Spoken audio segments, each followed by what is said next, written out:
is, don't remember what it's called, but it's that 8-shaped thing that the sun makes in its path across the sky. So this flat Earth theory, and after I give you I know maybe a little hard for you to explain because this is strictly audio, but maybe just keep it short and simple and talk about how that letter number 8-shaped thing is the smoking gun behind why you believe the flat Earth theory is true. And then after you give your quick take on this, I'm going to outline some of the things that would suggest no, that you got to be wrong here, Santos, and everybody else. There's some contradictions here that would suggest the rounder theory is true. So could you please give your quick take on why you have decided to subscribe to this radical new idea? My pleasure. The Earth has always been flat in all of the cosmologies, and the cosmologies have transcendental science, which the worldly wise of this indoctrinated Jesuit-run world in all of our institutions, from kindergartens where the globe, the false idol, is placed in all of our classrooms, there has been nothing but indoctrination.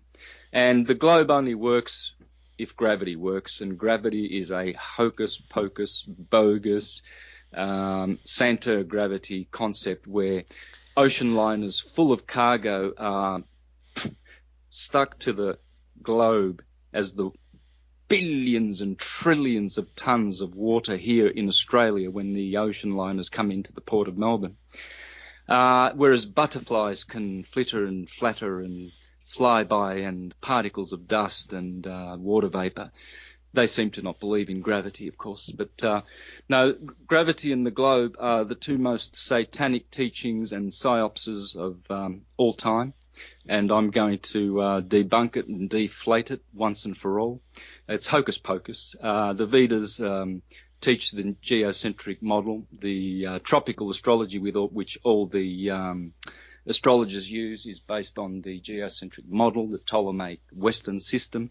The Egyptians knew this, the Mayans, the Buddhists, the Babylonians. And they taught that the Earth is a plane in a torus field, a massive torus field of which the sun is the king and the ruler of this. He's called the master vortex. That's the true name of the sun. And in this vortex, this toroidal field, in the center, in the earth/heart/ether, same word, is the heart, the core of the system, and it's a plane. And the reason they turned it into a globe is to make a false idol and to delude us into thinking that up is not up and down is not down. So we're all over the place. We're all hicklety-picklety, and that's why a lot of people have split. You've got your worldly intellectuals on the ball side and totally indoctrinated and buffoons. And on the right side, you have the mystical types who analyze with their intelligence. They don't suspend their intelligence, you know. They don't.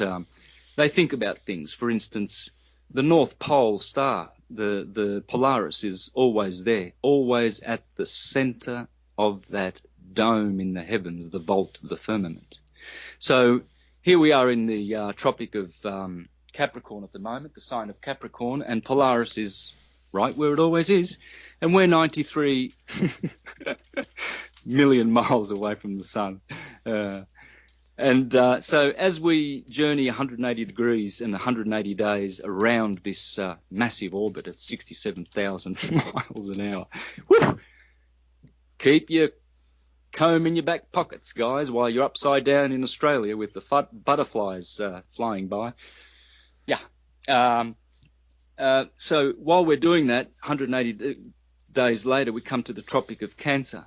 And guess where Polaris still is? Yeah, right at the North Pole. And you've travelled 186 million miles through the heavens, and Polaris is still there. Yeah, I mean, I can go on. I mean, I'll just make these ballers look like lunatics, like they've lost their marbles. They're insane, and they worship demons. This ball globe gravity demonic teaching is the worship of demons. There's only two kinds of entities in the universe. There's demons and demigods. And that's what all the ancient cosmologies talk about. Demons go downward, away from creator, prime source, because they are self-serving. Demigods like you and I, brother, and the listeners on this good show, have taken the heroic, as the Greeks would put it, or the Jewish, the Hebrew, as the Kabbalists would put it. But in the Eastern system, they call these the demigods, and they are going upward, for they serve the prime source, the creator, who is known as Krishna, Jehovah, Allah. And they are not self-serving. And so the self-serving ones, the first thing they must do is delude you, and they create the biggest lie possible. And they are demons, they are demoniacs. It is pure, filthy idol worship, and it's idolatry, and it's disgusting to the ruler of the cosmos. Because the ruler of the cosmos has given us the map of the earth and shown us in all the cosmologies. How dare we depart from the Vedas? How dare we depart from the Holy Scriptures? It's in the Holy Scriptures. It talks about the circle of the earth, and that God dwells above the circle of, not the sphere of the earth. There's no sphere of the earth in the Bible. And as for the planets, they're not planets, they're stars, because the first question people ask is, well, what about we see round planets? No, we don't. If you're talking about those goofy cartoon CGI images that NASA, never a straight answer, are offering, well, you might as well go back to Santa Claus, okay? He's coming down your chimney. Because that's not Pluto. Why do you think they've inscribed a Walt Disney cartoon of Pluto on the CGI images of Pluto that they give you? Because they're telling you you're a bunch of idiots and you're swine eaters and you're deluded. That's why they cause us to eat swine. They themselves don't eat it, but they give you bacon and eggs for breakfast and tell you that it's sophisticated. And so this is what happens. When you eat animals, you reason like an animal, and you bow down to demon worship idols like the globe. From kindergarten to tertiary education, that globe is there. They haven't proved it. They've got no evidence of it. And yet they tell you that you're spinning around at 1,000 miles an hour at Ecuador. I've been to Ecuador. 1,000 miles an hour is much faster than the speed of sound. I remember speaking while facing my friend westwardly into his ear, and he happened to hear what I was saying, even though we were spinning faster than the speed of sound.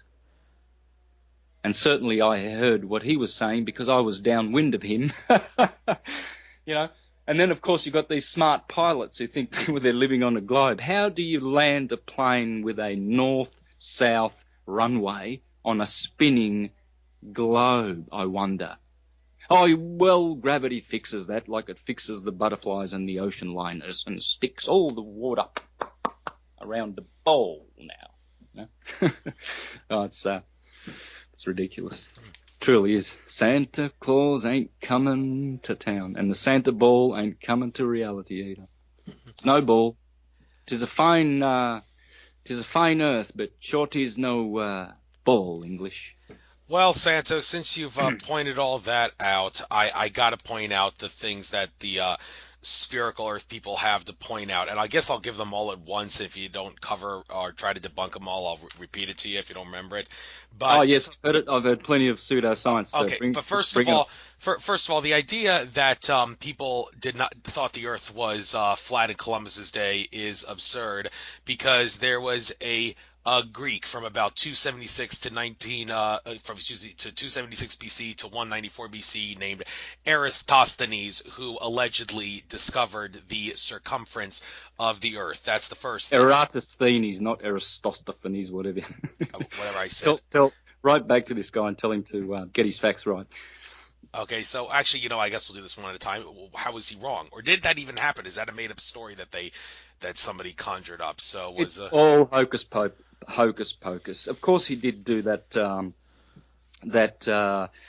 test. He went to Alexandria, and then he went to another city, but his presumptions were erroneous because he presumed that the sun was further away than it is. You can get the exact same results from positioning the sun 3 to 4,000 miles above the Earth. The ball concept has been around for a long time. It has been an argument for many, many years, and mostly it has come about from misunderstanding of the cosmologies, and probably a lot of people point to Pythagoras as the founder of the ball. Pythagoras would never have, would never teach such a ridiculous thing. It was Aristotle. The West is an Aristotle demon-worshipping, philosophical, speculative philosophical school. They've departed from our true school, which is the Neoplatonic or the Platonic or the Pythagorean, the vegetarian school. These are meat eaters. Their blood is polluted with the blood of animals, and so they reason like animals. This is speculative philosophy. Aristotle introduced the globe because he was a materialist. He wasn't a spiritualist like Plato. They parted company when Plato commenced teaching transcendental theology rather than speculative philosophy, or at least the highest philosophy that this world has ever had. And so all of this materialist globe polluted, ridiculous teaching of upside down people flying around 1,000 miles an hour, hocus pocus. This is all from materialist minds. These are materialists that are polluting people to think that we live in such a stupid, ridiculous concept. How can that be? It's preposterous. It's Well, Santos, some people have asserted, okay, the world has to be round because stand on a big mountain and look at the ocean horizon. It appears to curve, and if you see ships sail off in the distance, they appear to go downward as they're going over the horizon. How does that not confirm that the Earth is not flat? Oh, wow. Do I really? Oh, these are the questions. Yeah, my purpose of my show is to point out contradictions. Sorry. Respect for you because you're doing your job, but I find it so humiliating to have to. You can go higher than a mountain. You can go higher than a mountain and you won't see any curvature. What you will see for 360 degrees around you is a flat horizon ramping up to your eye level, and you're in a jumbo jet 45,000 above the flat Earth. And that would never happen. You could never, ever see 360 degrees around your vision, a ramped up horizon, flat, no curvature. If there was curvature, you wouldn't see it to the right of you, you wouldn't see it to the left of you, in the front of you. That shows that there is no curvature because it makes a perfect circle around you. Even if the circumference of the Earth was 2 billion freaking at the equator, the circumference, you would still see more curvature than that. And they say it's only 25,000 miles of circumference. You should see a ball sloping away everywhere. You should never see any part of the Earth ramping up to your eye level. You're in a plane, for God's sakes, 50,000 feet high, and the Earth still comes up. Man, for 1 mile there's 8 inches of curvature, and then for every next mile squared, so it's 32 inches for every 2 miles. Where's the slope? 72 inches for 3 miles, 8,000 feet for 120 miles. So how can you see the Isle of Elba from Geneva? You're sitting in Geneva, Italy, drinking coffee, and you can see all of the Isle of Elba, 120 miles, ramping up as though the ocean was lifting it up in the sky to meet you at eye level, 120 miles away. You can see Corsica 100 miles away. How can that be? Where's the curvature? The ocean is flat. That's why they call it ocean sea level, not sea curve, it's level, yes. And the Earth is firm and stationary. That's why they call it terra firma. It ain't moving. It ain't moving. Okay, Santos. I just lose my patience because it's such kindergarten pseudo-science. It's so funny. It's funny.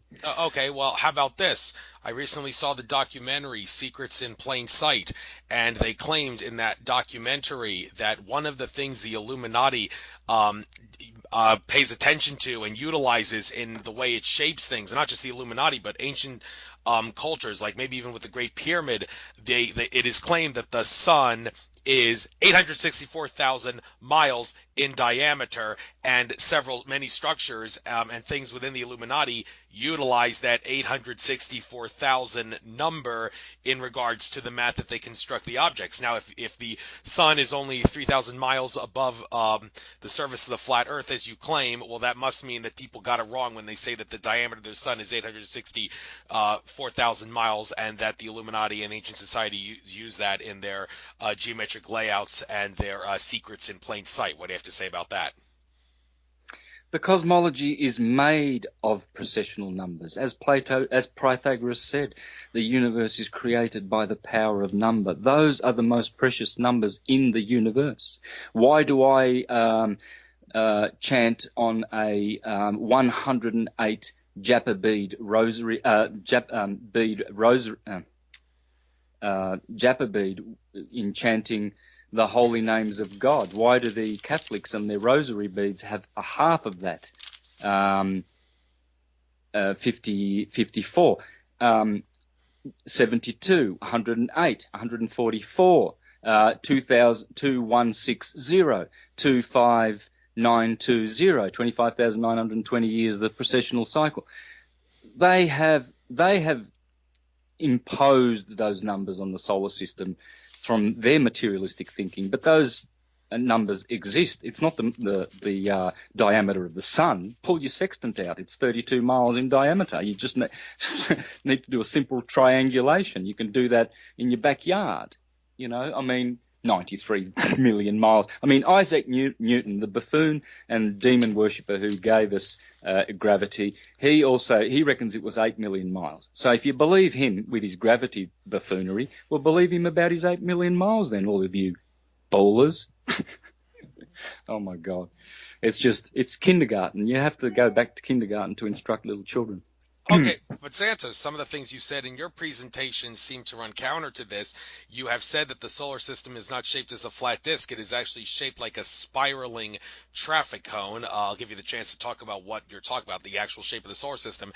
And if the solar system is shaped like that, then it seems to kind of run counter to what the flat Earth theory would say. And also, you have said that it takes like 2 million, I think in one presentation, interesting, you said it's like 2,160,000 years for this to happen, but I think maybe in another presentation you said, maybe you gave a different number because it varies the time, you said it was 2,590,000 years for the Earth, like the North Pole, to do one complete precession. It's not like a precession of the equinoxes that we think of, that we often hear of. It's one where the Earth basically rolls around on itself, and that would seem counter to the flat Earth theory. So the solar system being shaped like a traffic cone, and the Earth doing a like complete revolution around itself like that, taking a little over 2 million years. How does that not contradict the flat Earth theory? Yeah, well, I mean, this is why I'm here now explaining the true model. It's geocentric. It's not heliocentric. I was using heliocentric, materialist, demon worship theories, whereas now I'm defaulting to true science. It's transcendental science. We've inherited it. It's in the Bible. It's in all of the, it's in Bhagavad Gita. It's in Srimad Bhagavatam. It's in the Puranas. It's in Brahma Samhita. It's in the Egyptian cosmology.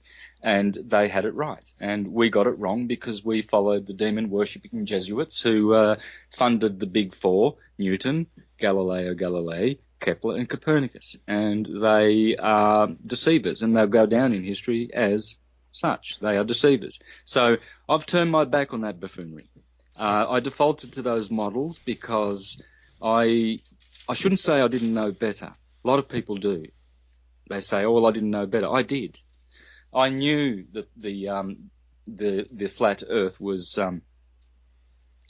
the true model and the true universe, and I can see it with my own eyes. I don't need to tell people. I don't need these ballers telling me that we're spinning at 1,000 miles an hour at the equator and hurtling through space at 67,000 miles an hour, because that's just.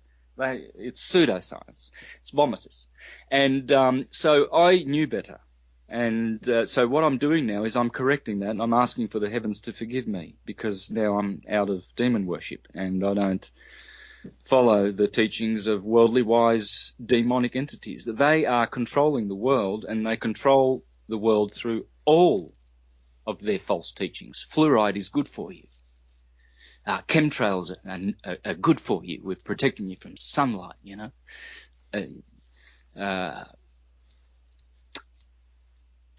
Immunizations prevent all of these hocus pocus bogus diseases. And basically the people who are ballers are basically that type who go along and vaccinate their children and, you know, harm their own children through not knowing what Big Pharma is injecting into their own children, their progeny. So that's what I've found. I've found clearly. I mean, I've clearly a demarcation between the people who follow the truth cosmology, and it's coming back. It will gain momentum, especially with me supporting it. Now syncretism and flat earth are married at the hip once and for all time and forevermore, as it was in the past when syncretism reigned. And the divide and conquerors, the demon worshippers that have caused this up is not up and down is not down hocus pocus with their gravity, who have parted from the laws of density and buoyancy, basically to keep people following their stupidity so we can be enslaved to them. I've turned my back on that, and now I will bring back the good and the holy science properly. Now I'm more complete. I'm much more complete than I ever was. Anything that any of these ballers can throw at me, I'll cut them to shreds. They sound like morons, really. Well, there are some people who would be really shocked to hear this, not because other people that they really trusted have told them that the Earth was round, and those people that I'm talking about specifically here this is the last thing about this subject, and then we'll switch gears, I promise you, but there are some ET contactees whose work strongly suggests that they believe the Earth is round. Two in particular, Sheldon Neidl. He has done a lot of work on and talked a lot about how the Earth is actually hollow with holes at the poles, and the inner Earth is like a fifth dimensional space, and the core is actually like a star, like a 4D, 5D star. And also Alex Collier, he has talked about in his presentations that there is actually, among other things, a second sun. There is he described it as like a red dwarf that is actually on the other side of the sun, and he claims we cannot see it. And George Kavaslis has also talked about this, how we can't see it, I think because it orbits the sun at, as they claim, the same speed that the Earth orbits the sun. And Collier even talked about in a recent Mount Shasta conference I was at that there is a red dwarf star moving through our vicinity. He says you should notice it around sunset because the sunsets will be appearing redder throughout the course of 2016 and 2017. Maybe you can bring up the astrological significance behind that if you subscribe to that. But Collier, in the diagrams he showed of this second sun, he said it's that it's on the other side of the sun, and he described the Earth as being round, and he didn't subscribe to the cone-shaped solar system thing, and you said you don't too at this point. But those ET contactees, if they're probably thinking, hearing this, they're like, well, wait a minute, my ET contactees are giving me false information because what they're telling me suggests that the Earth is round. So I understand maybe ET contact is not something you get into, but for these people that are really confused about what their ET contacts are telling them, do you have anything to maybe say to them? Isn't it interesting that they would actually want to even, why would ETs even want to mention that subject? Just think about that. Why would they, even bring it up? I'm sure ETs have got many other more important things to be talking about. It's obvious here that the ETs, ET suggests from not this terrestrial, extraterrestrial means outside of this terrestrial place that we recognize as terra firma. And the ancient cosmologies teach us where these extraterrestrials come from. They come from subterranean planets, and there are 7 of them in this vortex below our Middle Earth. This is the Middle Earth. And above us, there are 7 planets. There's 7 planes below and 7 above. And the extraterrestrials come from there. They don't come from outer space. They can't. And as for the second sun, this is true. There is a second sun. It's a binary. Our solar system is a binary with another sun. And as the sun goes from the Tropic of Capricorn to the Tropic of Cancer in a corkscrew coil vortex type, looks like a teepee or a tent, and it corkscrews upward to the Tropic of Cancer and then downward, downslope to the Tropic of Capricorn. That's the vortex. That's the shape of the vortex. Above the Earth, as the sun circles clockwise above the Earth, it is making a vortex. And then it is vortexing with another partnership, another sun. This is correct. A lot of this information is correct. It's true, yes, but it's not explained properly. So these ETs, it's in their interest because they're subterranean and they control this planet. It is in their interest to continue this false lie about the planet. And they're feeding these guys misinformation. They are being misinformed deliberately on purpose so that we're not aware that there are other kingdoms below us and beyond Antarctica. There are other terra firmas. There are other more beautiful places that aren't suffering as much as we are because we've fallen asleep. We've forgotten the true laws. We've forgotten the ancient doctrines. Who reads the Vedas these days? Well, I do. I do read Bhagavad Gita. And I know these things. I know these things to be certain and correct and true and absolutely true. They would not lie. We wrote those in ancient times, in the Golden Age. We did that because we knew that there would be a cycle of darkness called the Dark Age, the Kali Yuga, and we would forget all this beautiful stuff.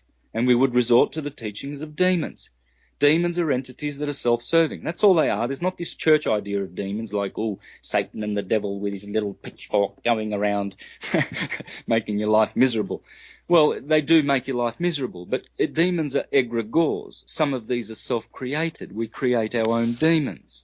Some of them are created by gangs like the Freemasons, groups, because when you are in group, consensus crowd thinking, you create bigger demons. This is why when people go to the Vatican on Easter Day to hear the Pope, they're actually going to do demon worship because they're creating the egregore thought forms and emotion forms that the Vatican families have created to keep humanity in stupor. And so they, after Columbus reached the Americas, they realized that people were going to start realizing that the world was flat. Absolutely, definitely. So they got Copernicus on the job to create some hocus-pocus pseudoscience. And the Jesuits did that. They were funded by the Farnese and the Borgia families, and they still are today, and they are behind this psyop. And it is doing harm to us because we believe this mechanical Aristotelian buffoonery, and so we've become a totally atheistic, disconnected from source, cause, creator, bunch of hooligans. And we've lost the true way. The true way is teaching us this about the beautiful geocentric. Geo is our mother, earth, heart. She is the heart, and she beats. The Schumann resonancy, and we beat in harmony with hers. And the sun has a heart inside it. Luigi Pierigina, Marconi's friend, the Italian genius, he studied the sun for 30 years. He said there's a heart in the sun that beats at the same rate as our sun. And therefore astrology teaches you that Leo and the sun rules Leo, and Leo represents the heart in the Adam Kadmon figure of the man that you and I are. And we are all little Adam Kadmons. We are all little Krishnas, holograms. And this supreme creator, the divine cause, root cause of all causes, is in us. And we are special. And it's not that we live, get a job, do commerce under a legal name, live on a ball, die, and then that's that. The ancient cosmologies gave us all the truth. We are eternal and immortal. Bhagavad Gita.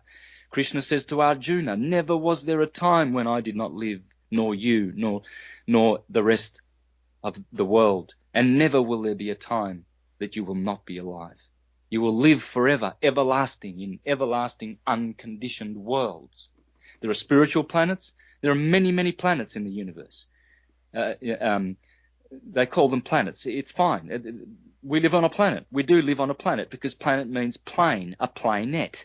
It's an extension of a plane. It's a planet. And so there are material worlds and there are spiritual worlds. In the spiritual worlds, we live forever in bliss, Sat Chitananda, Vigraha. And Ishwara Paramakrishna, the prime creator and cause of all causes, is the one that grants this. And it will never not be any different. We are divine individuals, gods, if you like. And the ball removes that. It makes it mechanical. It detaches us from the cause. We've been pulled out of the electrical circuitry, like a fan that's been pulled out of the electric plug. And we're dying because of this. Look around. Look what the ball's doing to people. It's demon worship. And demons are self-serving. Why should we give them any more of our energy? I urge people, read the sacred scriptures, read the Bible, read these books. They're divine, they're special, they're transcendental science, and they teach this science that I'm teaching right now. And there's no other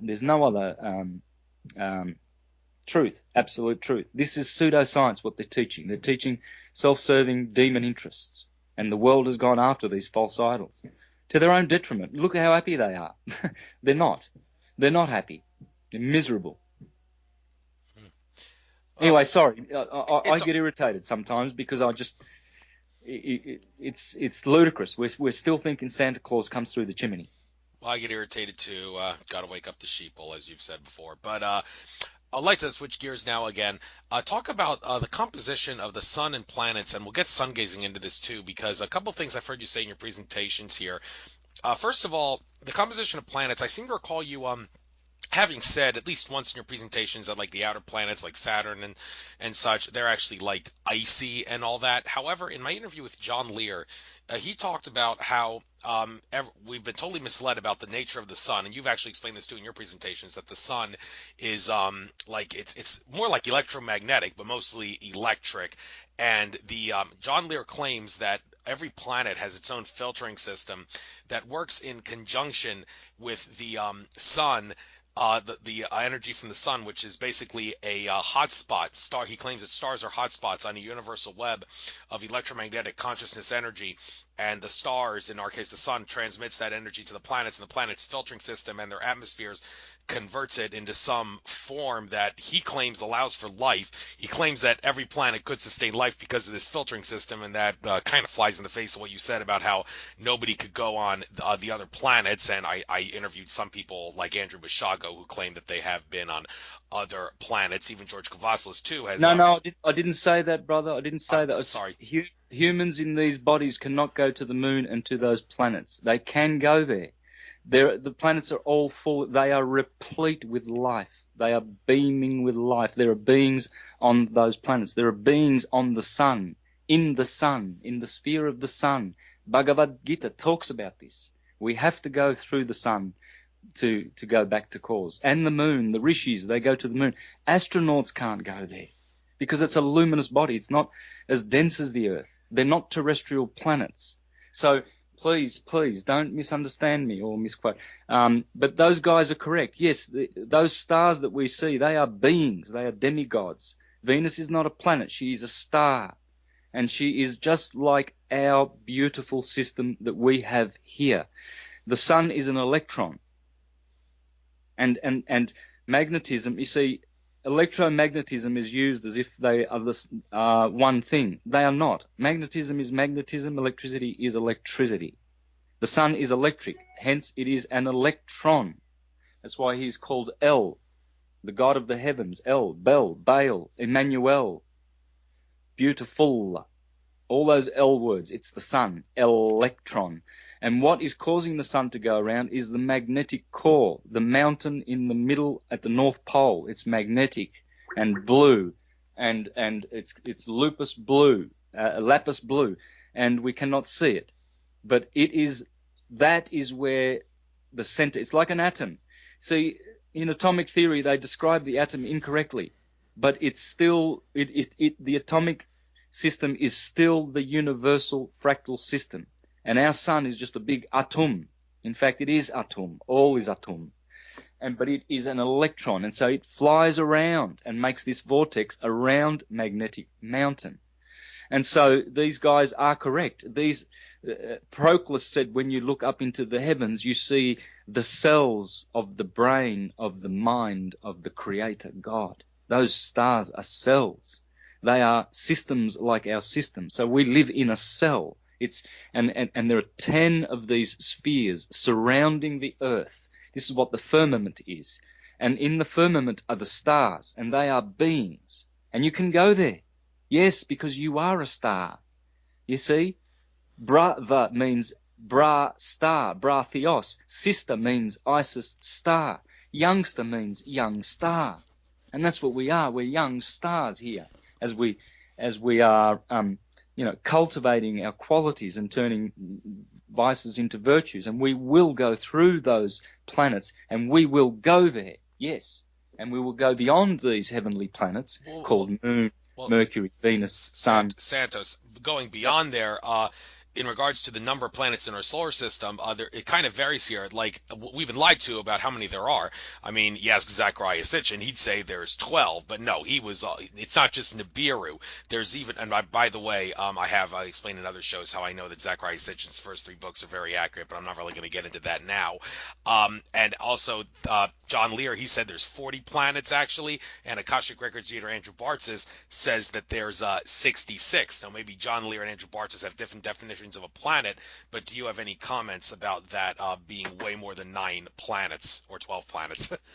There are countless planets in this solar system. We can't see them. They are vortexes. They are not as developed as Venus, and Saturn is the fully developed one, and so he appears to have rings.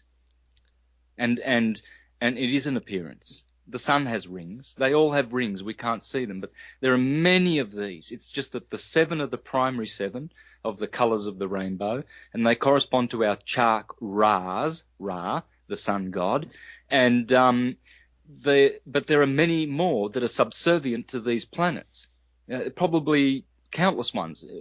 66 is just probably one of the highest orders. 9 and 12, we can take it to be 7, and then all the other numbers that you just mentioned there that the other guys told you, and then we can go down the hierarchical order and we can find more planets. It's endless. It's just endless. It's a thought wave universe. And these are cells. We are in cells. Kabbalah teaches this too, the beautiful Jewish tradition. It's magnificent. It teaches the tree, the Sephiroth tree of the 10 rings. And so Malkuth is opposite Kether. And Malkuth is this kingdom in which we live. It is the heart of the system, but it's a plane. It's absolutely 100% flat. It's not curved.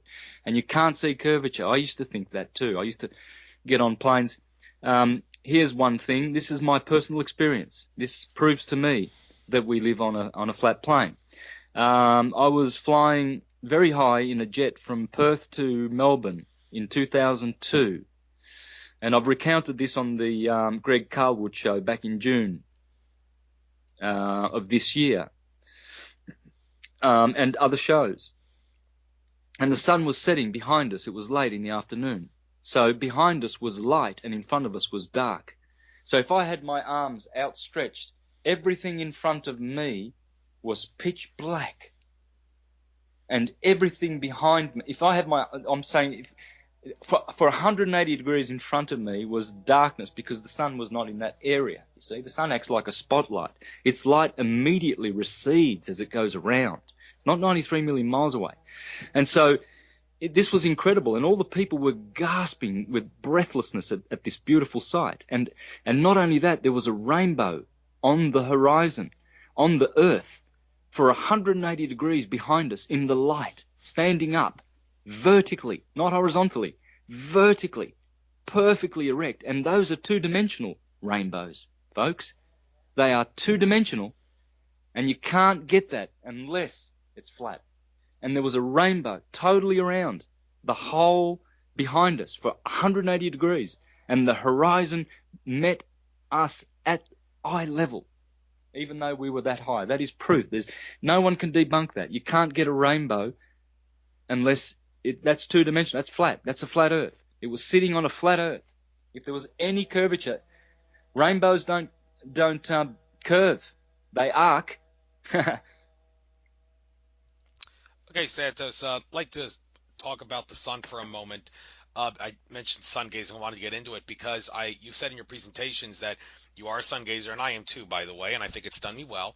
And you have said that the best time to sun gaze is the first hour of sunrise and the last hour to sunset. That's when the only time you claim you should do it, because that's when the UV index is 0.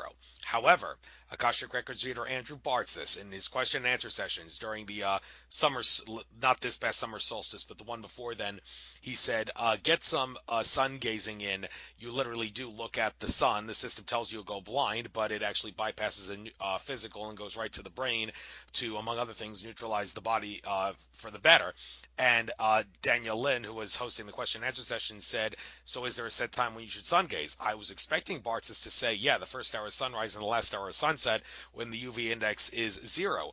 But no, he said sun gazing begins whenever you get up. Even if you get up at 2 in the afternoon, you can start doing it then. And I'm thinking, whoa, well, wait a minute. If Andrew Barza says it, then that means the Akashic Records say it. And if the Akashic Records say it, then it must be true. So, Santos, with that said, are you willing to come out and say, okay, I was wrong? You can sun gaze whenever the hell you want, no matter how high the sun is or what time of day it is. Yes. Well, again, this is not what I've said. I've said that for beginners, you start off with 10 seconds when the sun is on the horizon, and then add 10 seconds every day, and then build it up, and hence you can get to the point when you can solar gaze any time of the day. But to answer your question, should you solar gaze?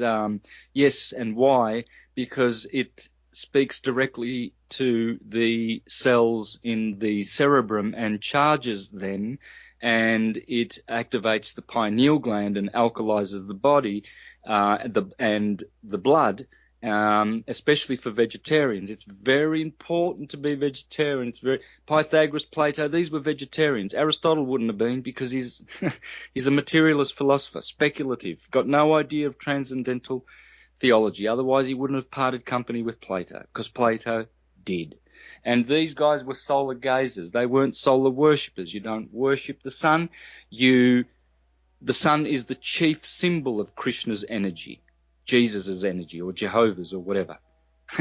Doesn't matter what name you want to give it. I like to give it Krishna, because Krishna is one and the same with the person and the form and the body of that being, the prime causal root of all causes and the being of all beings. And so the sun is alkalizing our body, especially through the eyes. And it does this because it is electricity, electrons. We feed on electrons. This is why raw food and vegetarian, if you eat meat, you are polluting the blood. And all of those good works are minimized. And in fact, I would not... If you get hit by a bus and you're a meat eater, you'll be coming back to places like this, and probably even lower planetary systems. There's no guarantee. But because the blood is polluted with animal blood, and you cannot ascend, you must have clean human blood. Because our blood is intelligent. It is a being. It's conscious.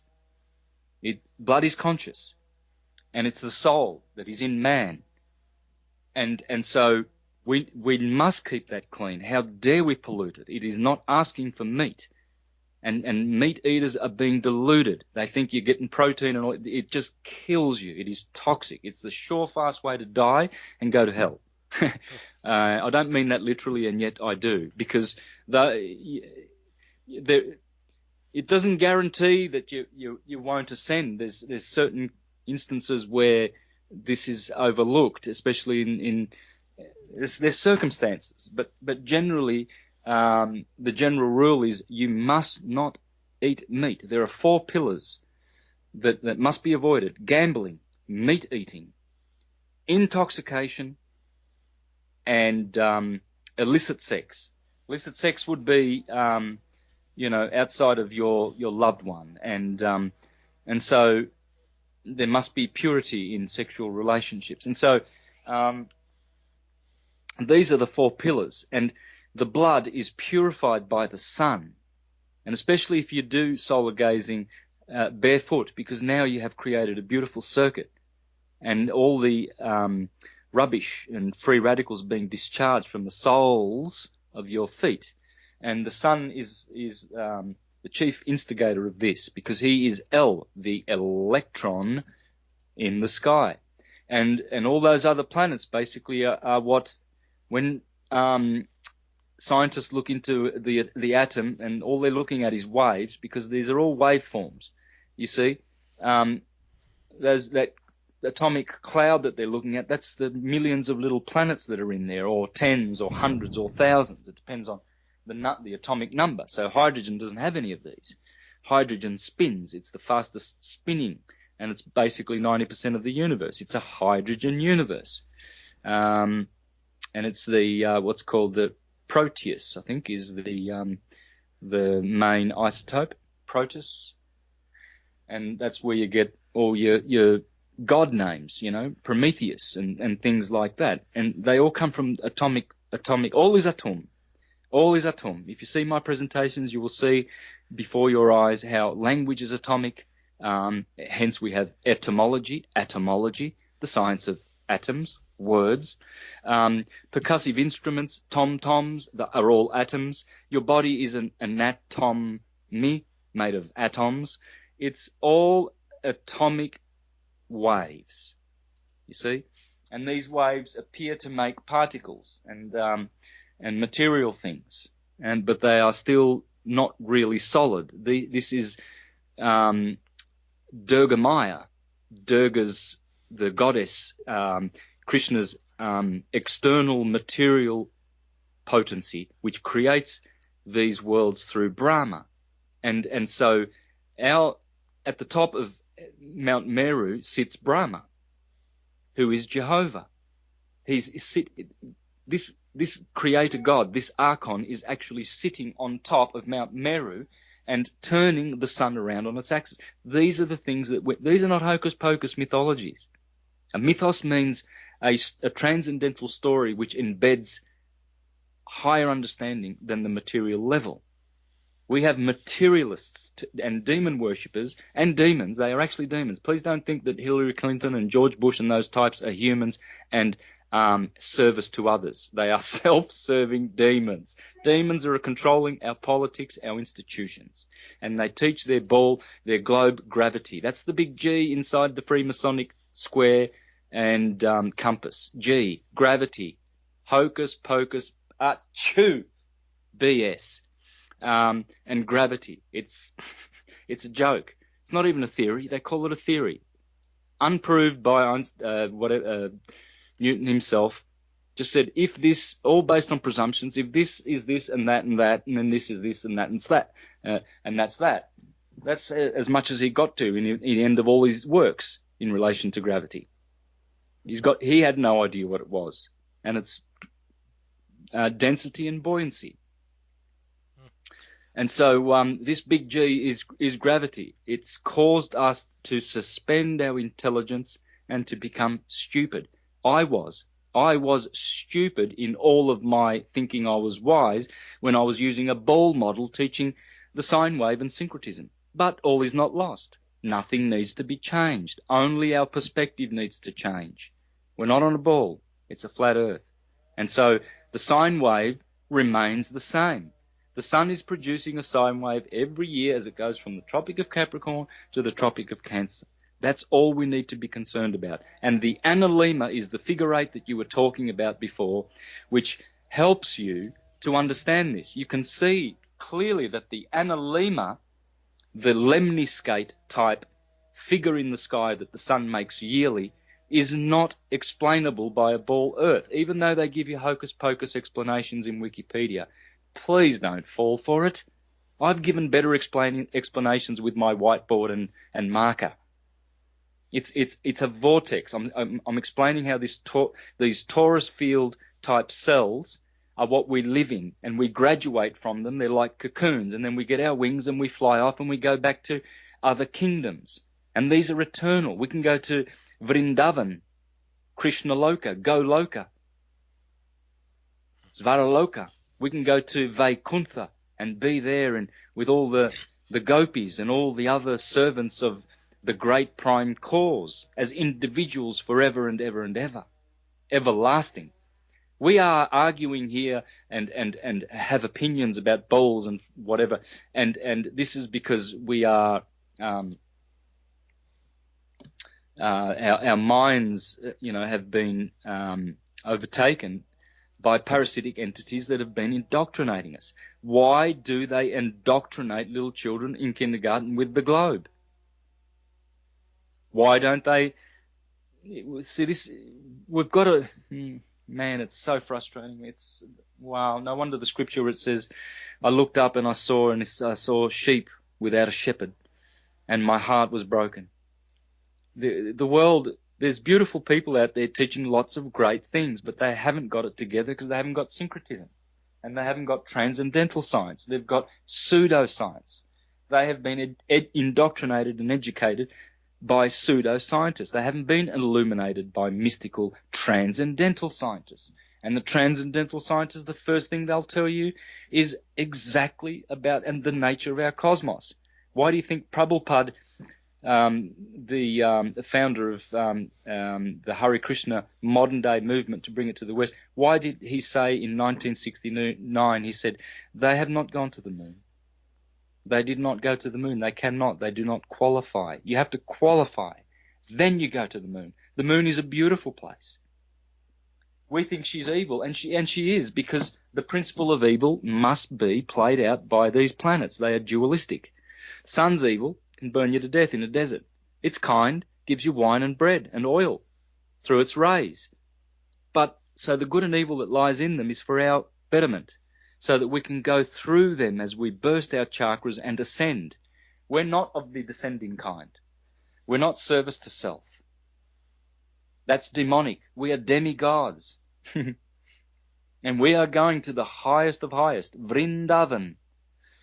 And that is to be there forever as individuals. You see, all these Mayavadi gurus, they're teaching you, go to the white light, and there you will be happy and blah, blah, blah. Well, this is true, but it's not absolutely true. They don't have syncretism. They don't have transcendental science. Absolute truth tells you that you can go beyond the white light and you can be God and with God.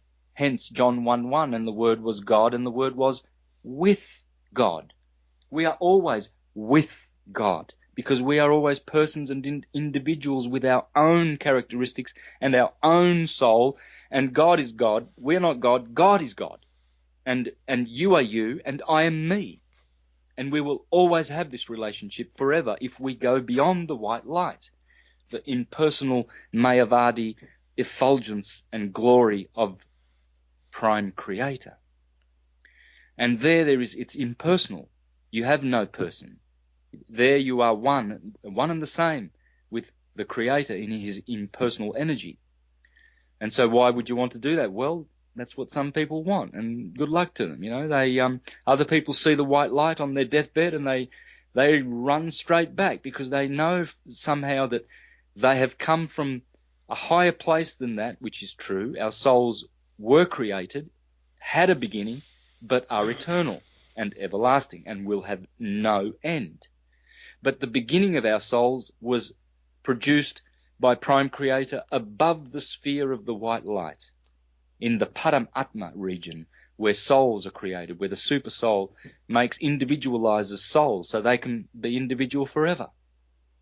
And this is the glory that they are stealing from us by giving us a necromantic, demon-worshipping cult called globalism, globalists, and gravity, this magic catchword thing that can suddenly suspend your intelligence and turn you into a buffoon. And yes, I'm upside down, stuck to the terra firma here in Australia.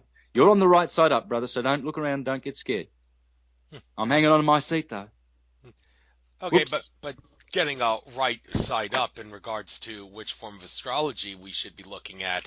I'd like to talk about this for a moment. I've started looking at. I used to be the kind of guy that never really did astrological readings. I prefer to just go with the flow in life and let the stars guide me as long as I live life to the fullest. I can't go wrong. But in recent times, I've started to listen to different astrologers on a yearly and a monthly level. I listen to tropical astrology, but just to keep it kind of impartial, I do listen to sidereal astrology when it comes to weekly astrological forecasts. And I can imagine you might have a problem with that because I do seem to recall you saying that you do not agree with sidereal astrology, and you claim that you've talked in your presentations about how it's not really the way to go. But I did have Athan Chimenti of Mastering the Zodiac on my show. And just to take this something from his website, and by the way, this is going to be a do you agree or disagree kind of question kind of thing here.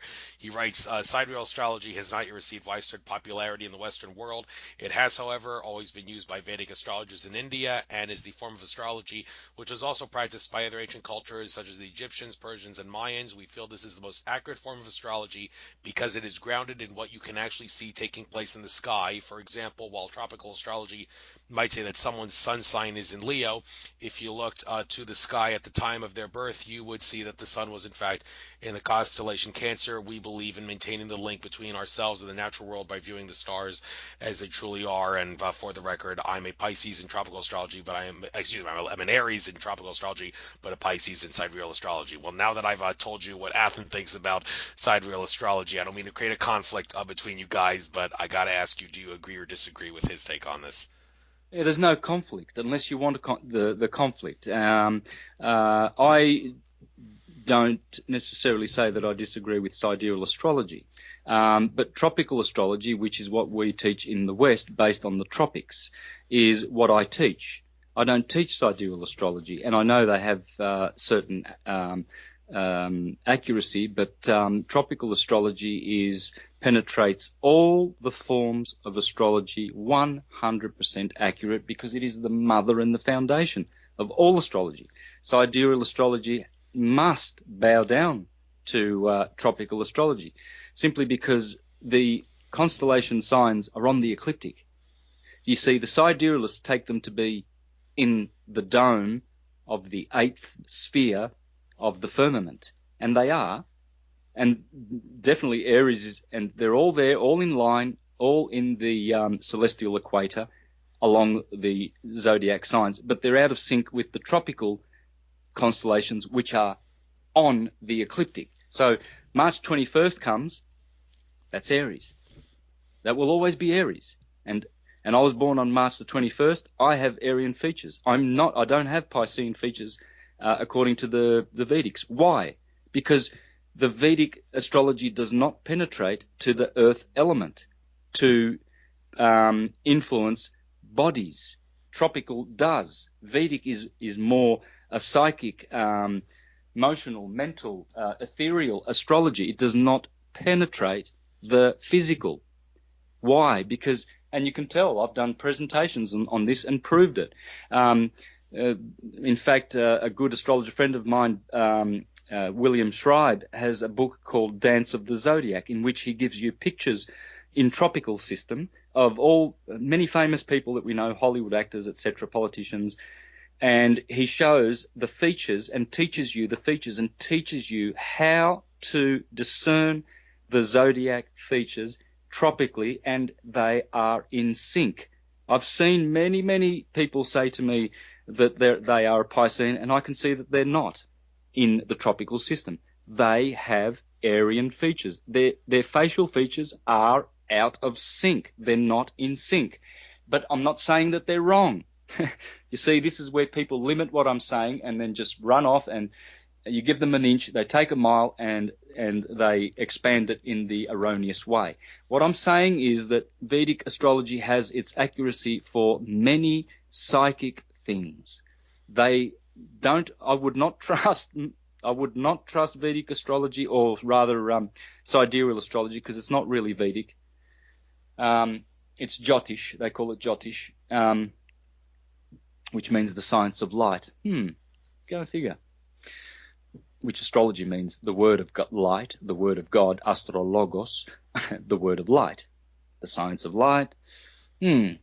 What I'm saying is that medical astrology, I've done many, many charts for people with the tropical system, and you're going to want to know the tropical system for your physical traits and your medical. And if that's all you're going to use it for, well and good, because you won't get that out of Jyotish, because it's sidereal, and those stars are out of sync. And this is the rift in our nature. You see, we are bipolar, all of us are to an extent. All right. So, and we have a rift. There is a splitting of the soul, and half of the soul goes sidereally and the other half goes tropically. But the tropical half reaches and penetrates the most deepest part of astrology, influences the medical. You're going to want to know tropical if you're going to have brain surgery, because if your doctor's going to operate you while the moon is in Aries, which rules the cerebrum, the brain, for those 3 days, 72 hours, there you go. No, 60 hours. The moon is in a astrological sign for 60 hours. Fancy that, 60 minutes, 60 hours, the moon in a sign. So if you're going, you're booked an appointment, you've got a tumor in your brain, you're going to bleed to death. If you think that if you go in and on the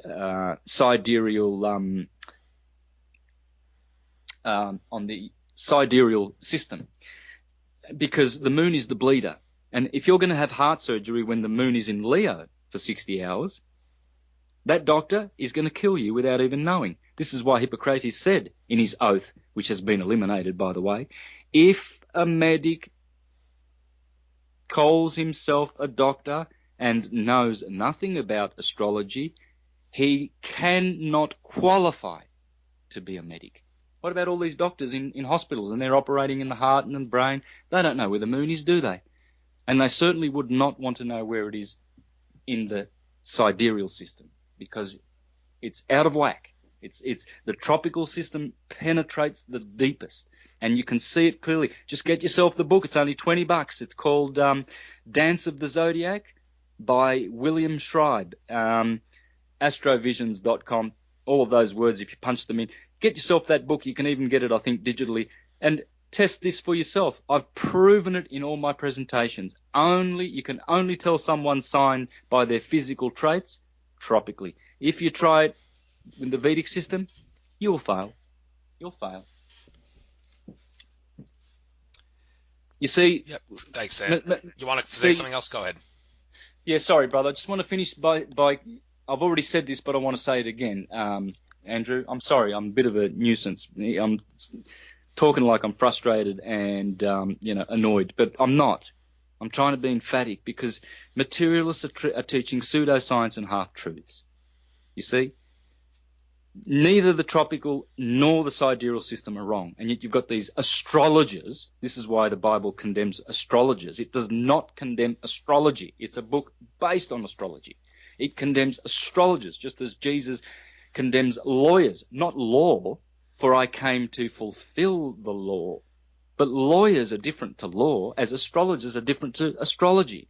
And they're teaching half-truths. And you see, I get disgusted when I see on Vedic website, sidereal websites, but in the tropical system, which is wrong, no.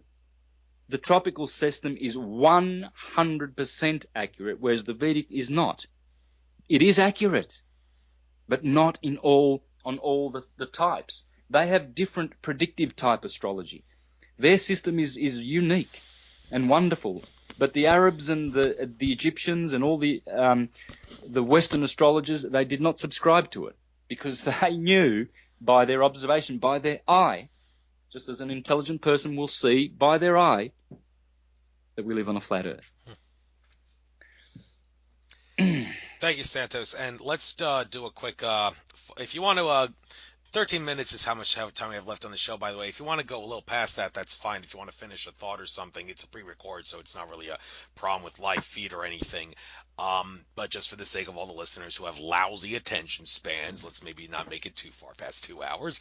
But in regards to the upcoming future, it's very fitting. I'm going to discuss this now because I remember about 2.5 years ago when you appeared on an episode of In 5D Radio hosted by Greg Prescott, and Greg Prescott has actually said on at least one occasion he thinks you are an ascended master in human form. I hope you take that as a compliment. I didn't say that. He did.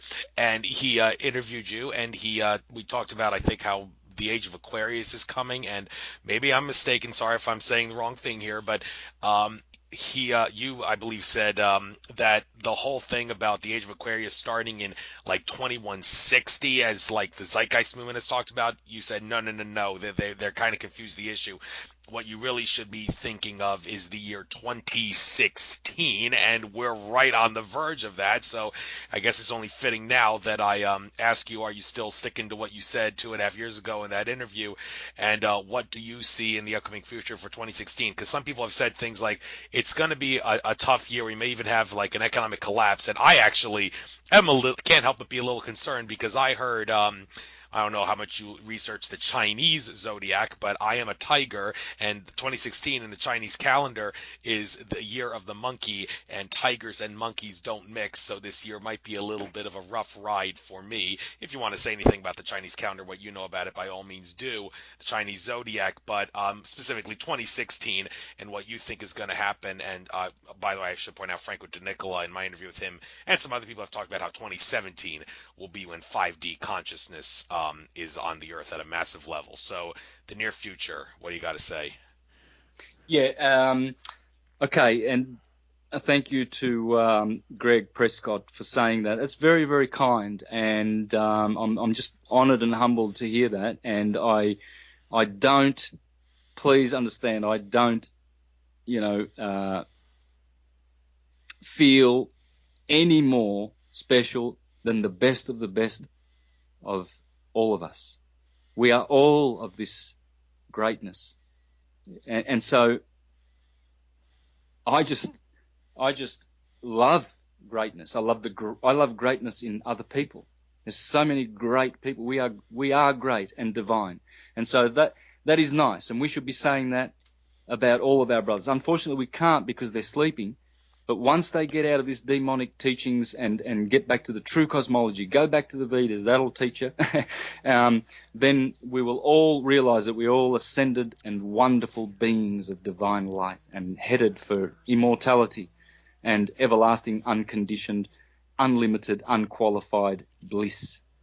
And so, I'll have to correct you. Yes, I did correct the figure of 2,160 as a processional month, a Platonic month. See, in the sidereal system, a sign precesses and it takes 2,160 years. 216, again, a processional number. It rules the universe. And I corrected it to 2016. It's not in reference to 2016 at all. It's in reference to the number 2016. So instead of 2160, it's 2016. But always in that order. It's always 216. Why? Well, because Uranus is the timekeeper of the solar system, not Saturn, Kronos, old man Satan, the god of this world. Kronos, chronology, tempo, temple, time, all those come from Saturn, who has a 30-year orbit, and all astrologers default to him as the timekeeper. He's Mr. Kronos, chronology. But his father, the invisible planet, ruler of the eighth sphere, the firmament, the dome, the vault of the heavens, in which all the stars live, he is Uranus. His orbit is 84 years. So 24 revolutions of 84 come to 2016. Half of that, 12 revolutions, is 108. Remember 108, the Japa beads of the Hare Krishnas?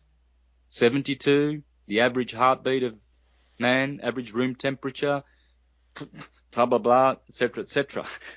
These numbers are everywhere.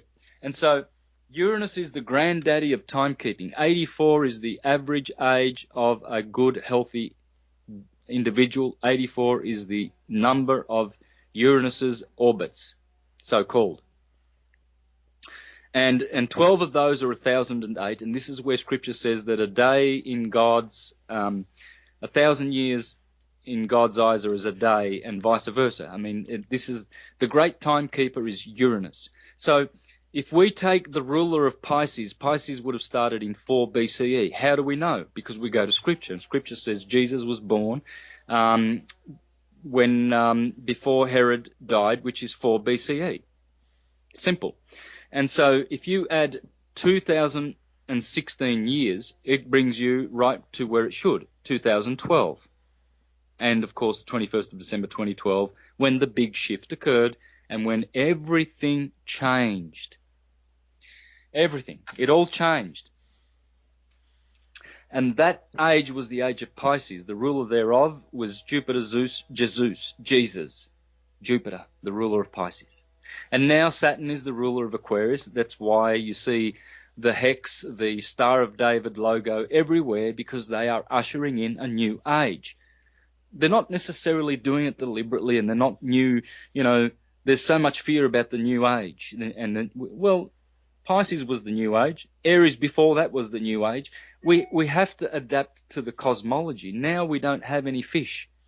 There's no more need to be baptized in water, mutable waters of Pisces. Now we are being baptized by the spirit of air, the mind element of Aquarius, fixed air. And so now we are, as John the Baptist said, I baptize in water, but the one coming will baptize in air. He called it spirit, or spirit and fire. And this is the mystical fire. So mist, M-I-S-T, is the water that you get baptized when you're still in your ignorant state going to church. And mist, M-Y-S-T, is the fire, the baptism of fire that you get when you go from empirical philosopher to transcendental scientists, a yogi, a mystic. That's misty is fire, M-Y-S-T. And so this is where salvation occurs, in this baptism of air and fire. And Aquarius is the element that enables this. And we are now all being baptized. Hence Joel, when he says that I shall pour out my spirit in the last days, and my prophets will dream dreams and visions, and the virgins will prophesy, blah, blah, blah, etc., etc. Well, this is what's happening. This is why you are now having this conversation with me. You wouldn't contemplate this type of subject 10 years ago, you see? And the more we grow our consciousness, the more we will realize the cosmos that we live in. We live in these toroidal fields, these cells, and concentric cells, 10 times bigger than the one it encases, like the Russian dolls, only 10 times bigger, each cell, each layer. And here we are in the center. It's geocentric, and the Earth is the center of it, and is a plane. And it probably goes out for millions of miles, probably thousands, probably hundreds of miles. But there are other lands beyond the Antarctica. And so when you expand your consciousness will go to those other lands. It won't stay on the ball, confined, materialist. Oh, we live and then we die, and then we go nowhere. We can't have everlasting music and dance and frivolity and happiness and bliss forever with Krishna and the gods and the gopis and the angels. No, we get to die. The ball, look, it's the Jesuits and the Kabbalistic, I shouldn't say Kabbalistic, let me take that back, the Khazarian Hyksos gangs. You see, people point over there. Oh, it's the Jesuits, and then it's the Vatican, it's the Bilderbergers, the Trilateralists, the Council on Foreign Relations. It's the banksters. No, the naughty ones are the, and so they're looking everywhere for the naughty ones. It's not about that. These clubs, these gangs, are full of demons. They're self-serving. They're psychopaths.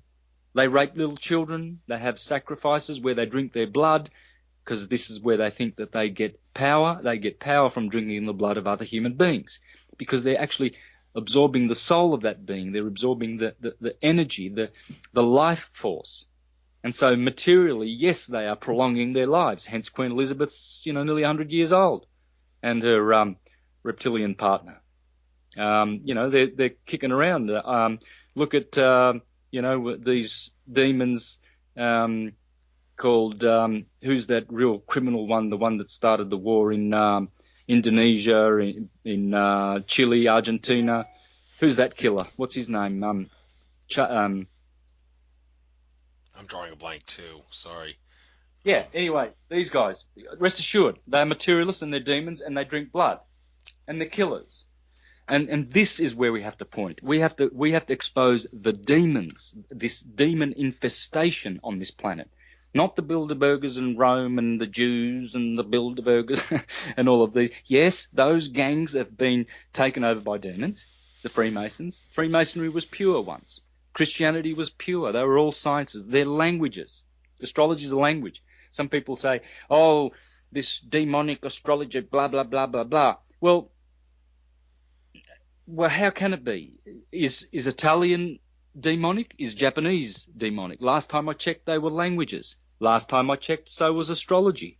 So was tarot reading. You see, there's too many half-truthers. They don't have the complete picture. They don't have syncretism. They've missed the boat. They couldn't see it for looking. Well, since you mentioned that, can I interrupt you for just a moment? Sorry, I have to go back to this subject, but one thing really occurred to me, and it's like my angels and guides were asking you to ask, telling me to ask you this right now. One other thing about the flat Earth, one person that will be really shocked to hear about what you're saying here, Richard Hoagland, with all the stuff he talks about torsion field physics and 19.5 latitude being a hot spot because that's like where the pyramid is, that's where the great red spot on Jupiter is, then all his pictures of Mars, and you saying like Mars is different, he'd be like, wait a minute, well, what's with all these pictures I've taken that show the Sidonian region on Mars? So if Richard Hoagland is listening to this, what do you have to say to him about what he says? Well, where did he get his so-called quote-unquote pictures from? NASA. He didn't take those pictures. They're lying. Like the extraterrestrials are lying about the globe because it's in their interest, because they control the globe through their demon worship. And so Richard Hoagland's been deceived. I was deceived. I was deceived. We default. He's using CGI images from NASA. Mars is not terrestrial. Men cannot go there in these bodies, nor can their vessels. There's no there's no space travel. You space travel when you leave this body. You can do that and teleport, but you can't do that in these bodies. It's impossible. It's ridiculous. You can go with your spiritual vehicle. You do have a spiritual form, a spiritual soul. You are a spiritual being. You can detach that from your body and go off and astral travel. You can do whatever you want, but we've lost the ability. We've lost this, and that's because of the trust me, it's the globe and gravity that's doing it to us, and the meat-eating religion, because they know that people are going to keep reincarnating and being bounced off the moon, and souls are going to have to come here and reincarnate again to be slaves for the military-industrial complex, which the demons control. They control all this. We don't need to be under their influence. We need to point to them and expose them, not the Bilderbergers and everything like that. And the other thing about our lovely brother Richard Hoagland is that, like everyone else, they're telling truths, but half truths. These pictures that are given to him, they're manufactured, and some of them are real, and some of them are not. But they're not. There's people that get abducted and taken to Mars and what have you. They're taken to subterranean planets made to look like Mars and the Moon and all of this buffoonery. These people are very powerful. Our governments are in cahoots with them, controlling us as part of the pact to keep these demon worshipping going on the earth. Because once we get rid of demon worship and point our finger to them, we'll have peace here. Islamists will be loving brothers of Christians, and Jews will love Hindus, and we will love these languages rather than have fear of them. There's nothing to fear in Kabbalah and Tarot and Hinduism and the Vedas. These are what I teach. They are all syncretized with the ecliptic and with the sine wave. And the other thing is that I want to clarify, which I didn't get a chance to, is magnetism and electricity. Magnetism is the root of electricity. Yes, you can say electromagnetism, but it's like saying the man in the car. You're driving down the one is a driver, one is the driven. Magnetism drives, and electricity is the driven. So one is the prime creator, the other is the creator. Electricity creates material forms, and those forms reside and abide in magnetic conscious power. Magnetism's conscious. Electricity is semi-conscious. Don't mess with electricity, and there is only electromagnetism in the universe. There's no gravity. It's buffoonery. There's only one force in the universe, that's electricity. Thank you, Walter Russell. And he taught us that electricity is centered and stilled by magnetism. Magnetism is infinitely more powerful than electricity. It is the powerhouse of the universe, and all universes reside in it, and all potentials. It is motion in suspension, whereas electricity is motion in action. And that action is you and I speaking right now. Hence, my voice is vibrating the molecules in the air so you can hear me. And you get to know the tone of my vocal cords, and the tone of my passion, and the tone of the kind of intelligence with which I speak. For we all have intelligence.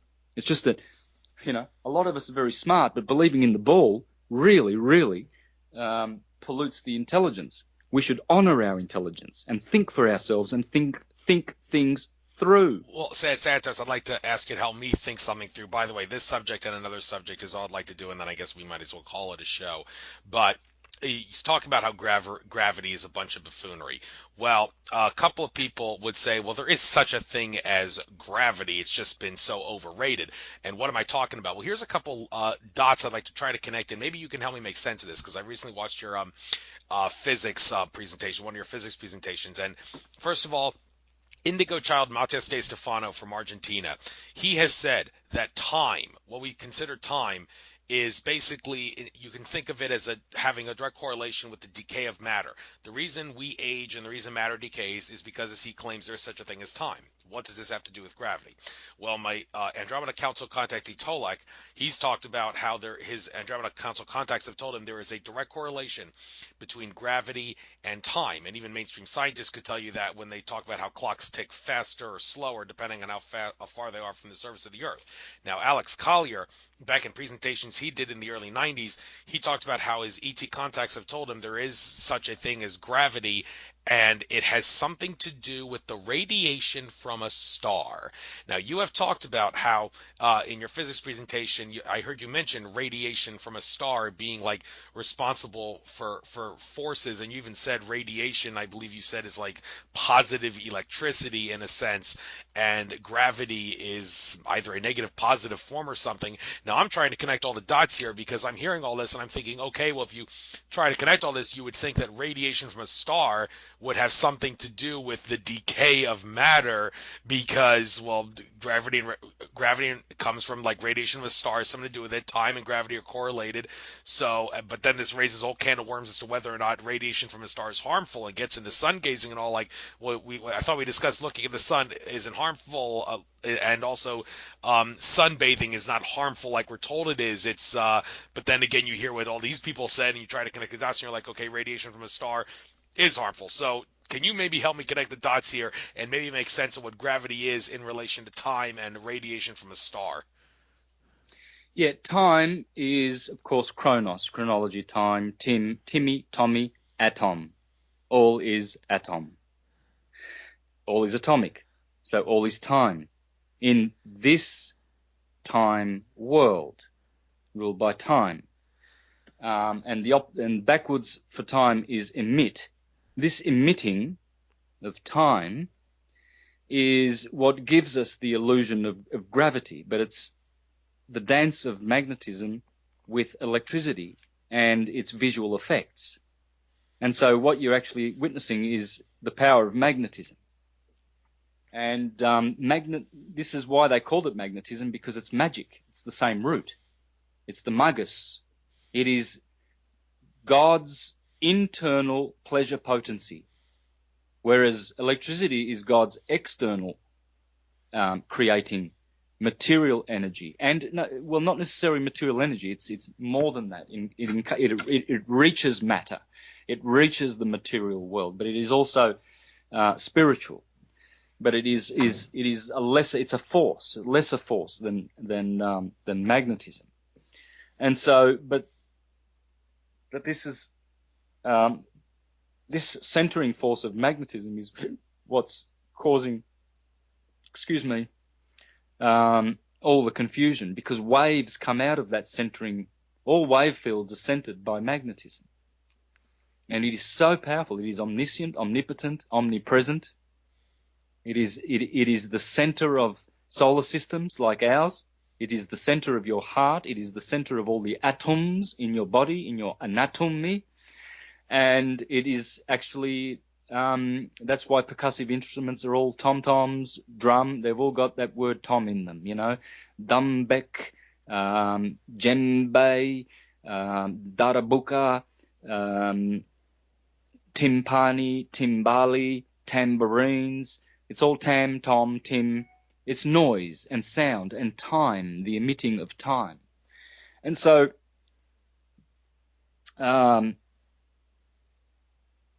time is in this dimension, in this universe we live, we have past, present and future. Whereas in Vrindavan, Krishna Loka, time is spiritual, it's not material, and therefore it is the ever-present.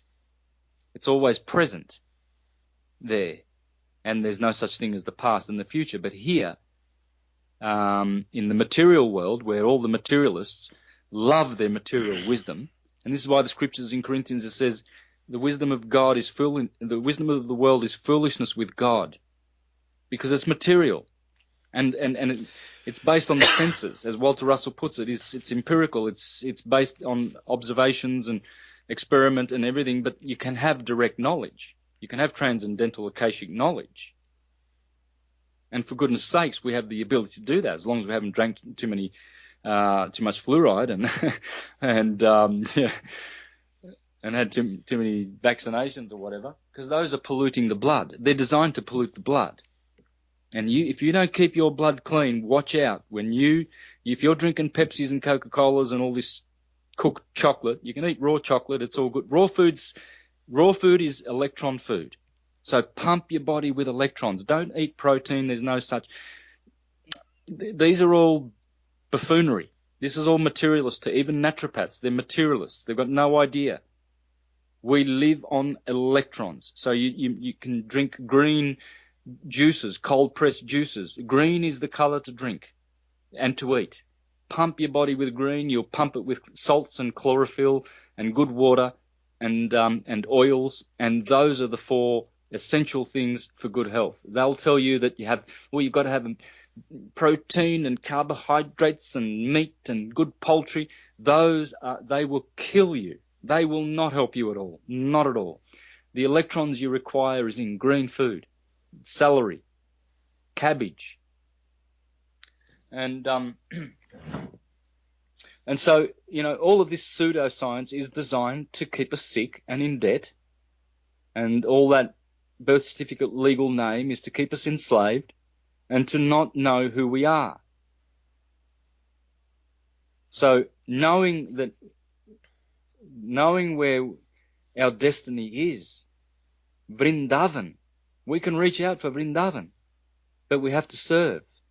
You can't be self-service mode. That's demonic. You have to be a demigod. And I'm sure you do. I'm sure I do, and I'm sure the listeners do. And I mean, I don't care how much they had a laugh and thought that, whatever I said was wrong. It's all transcendental. I've done my homework. I'm not doing pseudo. I'm doing transcendental. No doubt you have, Santos. And one final subject, by the way, I just want to point out, I think it's the same time in your hemisphere. It's 11:11 now. They always say whenever it's 11:11, you might want to try making a wish because they're more likely to come true around 11:11. I just thought I'd point that out. But one more subject before I guess we'll call it a show. I mentioned the Chinese calendar earlier because, well, I'm a little concerned because I'm a tiger. It's going to be the year of the monkey, and tigers and monkeys don't mix. So 2016 will maybe be a transition, rough year of sorts for people, but for me it'll be kind of rough simply because I'm a tiger. Do you have anything to say about the Chinese zodiac? If you have, now's your chance, and then we'll end the show when you're finished with this. Yeah, I've syncretized the Chinese system as much as I can with sidereal and tropical as much as I can. The monkey corresponds to Aquarius, and opposite the tiger is Leo. Leo and yes, they are opposed, but they are compatible. But it also, in the Chinese system, it depends on whether it's going to be is it a wood monkey? I think it's a wood monkey, is it? I uh, I don't know. I don't know. Anyway, Sorry. yep. Anyway, it depends on what element. So because every 12 years it changes elements. So yes, it is incompatible because it's changed its element, but essentially it hasn't. The monkey is the friend of the tiger, opposite in compatibility. I know that doesn't seem, it looks like, the tiger's going to ravage the monkey and just eat it and destroy it.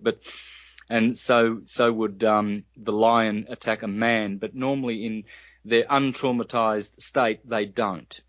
Lions and tigers do not attack human beings. They've been traumatized too, and because of the demonic infestation on this planet, and they also are,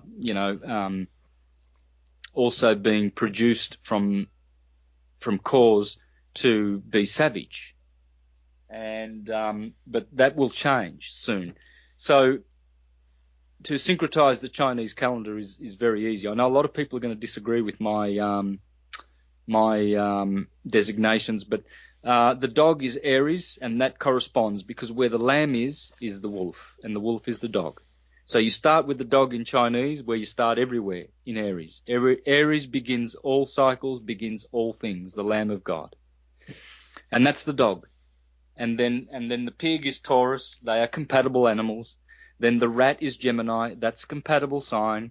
The cow will then be Cancer. That's compatible with the moon. Cow jumped over the moon. I can give tens and tens and tens of analogies and compatibilities, but I'm just doing this quickly for the intelligent ones to grasp what I'm saying. The tiger is Leo. Well, that's the feline. That matches perfectly. Can't argue with that one. The rabbit, which is me, 1963, is Virgo, the hermit, the rabbit. See, the rabbit is known to be prolific in reproducing, but the virgin is barren. She hasn't reproduced. She's a virgin, Virgo. So you see, they harmonize. The dragon is the dragon of Libra. That's where Draconis's tail is. The dragon. The serpent is Scorpio. Yes, because the serpent is there. It's one of the Scorpio's signs. The horse is Sagittarius, perfectly compatible, and the lamb is the goat of Capricorn. The Chinese lamb is the goat, and there you go. That's syncretized. Now, I've met Chinese people that jump up and down and say, no, you've done it opposite. The dragon should be in Aries and the dog should be in Libra, and you do it that way. But I don't agree, and I hope I'm not wrong one day.